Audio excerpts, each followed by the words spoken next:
Bonjour à tous, dans cette vidéo nous allons voir comment la notion de proportionnalité mathématique permet en physique-chimie d'établir des lois physiques, comme par exemple la loi d'Ohm qui dit que U égale R fois I, la tension au bord d'une résistance est égale à la résistance fois le courant qui la traverse. Donc je vais faire un bref rappel mathématique sur la notion de proportionnalité et on va tout de suite voir comment l'utiliser en physique, et c'est quelque chose qui est extrêmement utilisé, on le verra d'ailleurs à la fin de la vidéo. Donc en mathématiques, si je trace y en fonction de x et que j'obtiens une droite qui passe par l'origine du repère, alors cela décrit une situation de proportionnalité.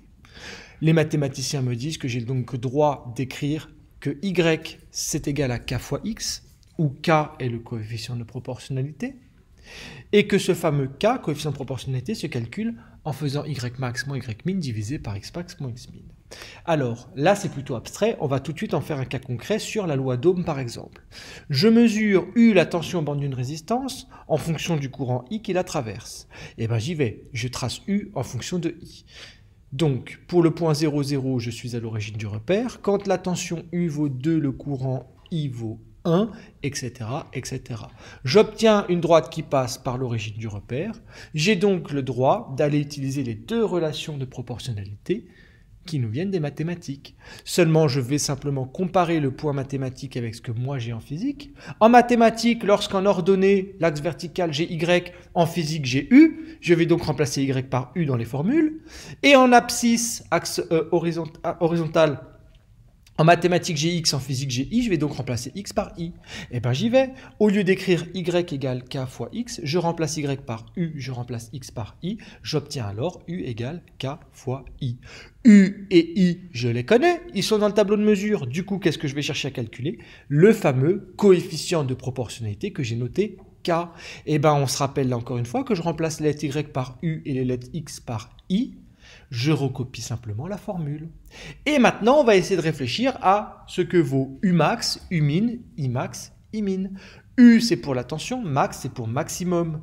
Je vais donc regarder dans mon tableau de mesure sur la ligne de U, la valeur maximale, elle vaut 6. Moins U min, la valeur minimale, 0. Je fais pareil pour I. Je calcule et je trouve que K vaut 2 volts par ampère. Donc, j'ai U égale K fois I. J'ai K que je viens de calculer qui vaut 2 volts par ampère. Et bien maintenant, qu'est-ce qu'on fait? Et bien il faut se rappeler que U, c'est la tension au bord d'une résistance et I, le courant qui la traverse. Mais cette résistance, concrètement, je peux utiliser un ohmmètre pour la mesurer. Et il se trouve qu'elle vaudra 2 ohms. Alors il faut juste se souvenir que des volts par ampère et des ohms, c'est la même chose. Donc si je compare la valeur de K qui vaut 2 à la valeur de R qui vaut 2 aussi, je peux conclure que K égale R. J'ai donc droit de remplacer K par R et j'obtiens la fameuse loi d'Ohm, U égale R fois I. Alors U égale R fois I, c'est la formulation mathématique de la loi d'Ohm. Mais elle veut dire quoi? Là, c'est les maths qui nous viennent à la rescousse. Ça nous dit simplement que la tension U, mesurée au bord de la résistance, elle est proportionnelle au courant I qui la traverse. Et le coefficient de proportionnalité, on vient de démontrer que c'est la valeur de la résistance. Alors, je vais maintenant vous montrer l'importance que ça a, ces notions de proportionnalité en physique. Si je regarde tous ces triangles, je vais essayer à partir de ces triangles d'écrire les relations qui ressemblent à des relations de proportionnalité, à savoir que y égale k fois x, et bien j'y vais. Dans le premier cas, je vais avoir d égale v fois t. Dans le deuxième, p égale g fois m. Dans le troisième, u égale r fois i, c'est la loi d'Ohm qu'on vient de traiter. Dans le quatrième, p égale ui. Dans le cinquième, E égale P fois T. Et dans le dernier, E égale ρ fois V. Alors, si je fais un parallèle avec les mathématiques, eh ben c'est simple. Dans le premier triangle, si je trace D en fonction de T, je vais obtenir une droite qui passe par 0. Et le fameux coefficient de proportionnalité, ça sera la vitesse. D, c'est la distance et T, c'est le temps.